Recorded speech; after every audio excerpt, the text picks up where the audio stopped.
এজন্য ইতিকাফ বসবেন। ইতিকাফের কিছু নিয়ম আছে।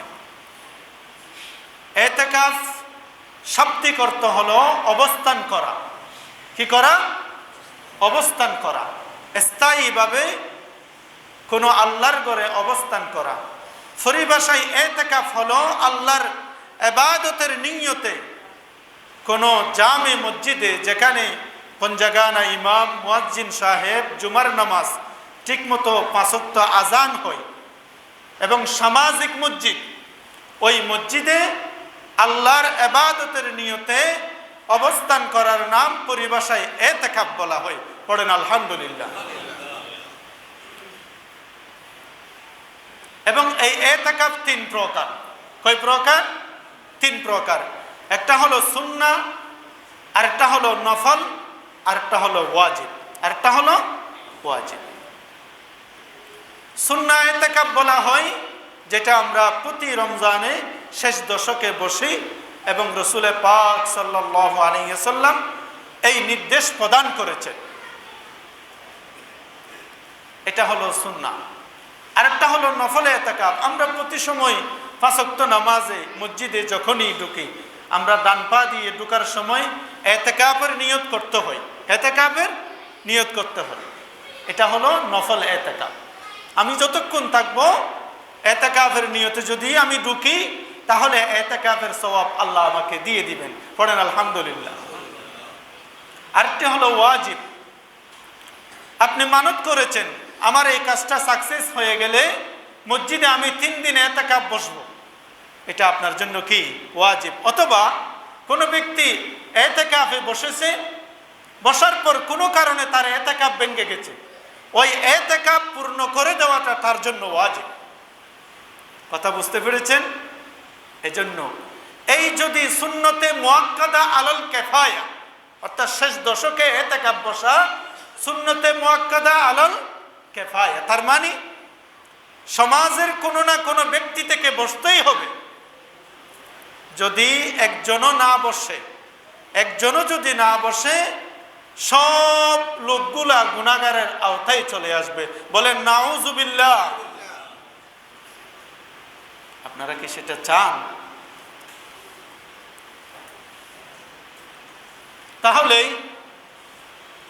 এখন থেকে আপনি নিয়ত করেন, যারা বসবেন নিয়ত করে ফেলেন আমি ইতিকাফ বসবো ইনশাআল্লাহ। আল্লাহ যেন কবুল করেন। পড়েন আমিন। আল্লাহ রাসূল সাল্লাল্লাহু আলাইহি ওয়াসাল্লাম আরো বলেন, শুআবুল ঈমান হাদিস কানা বর্ণনা করেছেন, মান ইতাকাফা 10রান ফি রমজান কাহাজ্জাতাইনি ওয়া উমরাতাইনি। আমার যে বান্দা বান্দি, আল্লাহ রাসূল বলেন আমার যে উম্মত রমাদানের শেষ দশকে ইতিকাফ বসবে, আল্লাহ তাবারক ওয়া তাআলা ইতিকাফের বিনিময়ে 2টি কবুল হজ এবং 2টি উমরা হজের সওয়াব তাকে দান করবেন। বলেন আলহামদুলিল্লাহ। আপনি আমি হজে নাও যেতে পারি, বহু ব্যয়বহুল একটি ইবাদত, ঠিক কিনা? আবার আমি যে হজ করেছি, হজ যে কবুল হয়েছে তার কোনো গ্যারান্টি নাই।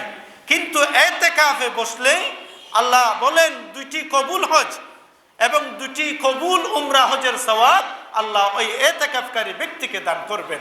বলেন আলহামদুলিল্লাহ। এত ফজিলত।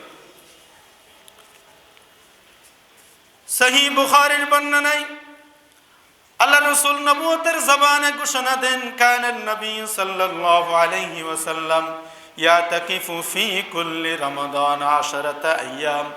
আল্লাহ রাসূল বলেন আমি রমাদানের শেষ দশকে সব সময় আমি ইতিকাফ করতাম।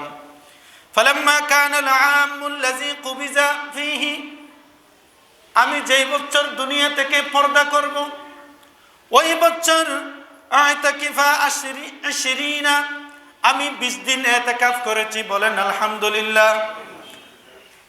আবার ইবনে মাজার বর্ণনা, ইয়াতাকিফুল 10 আল-আওয়াখির মিন রমজান ফাসাফিরু আমান ফালাম্মা কানা মিনাল আমিল মুকবিলি ইয়াতাকিফু 20 ইয়াওমান।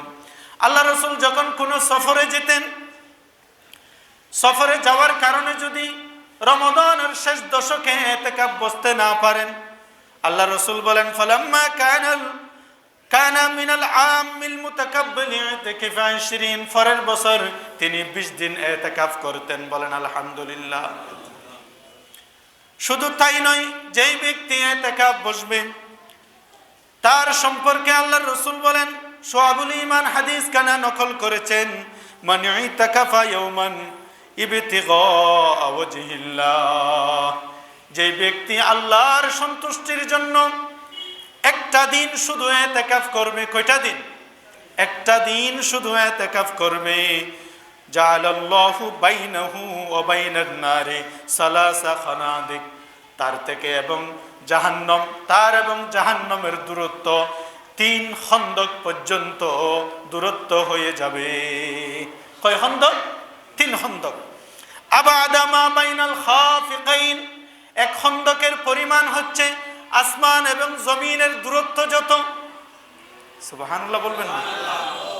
এই রকম 3 খন্দক জাহান্নাম থেকে ওই ব্যক্তির দূরত্ব হয়ে যাবে। তাহলে যদি 10 দিন বসেন, 3 10 30 খন্দক।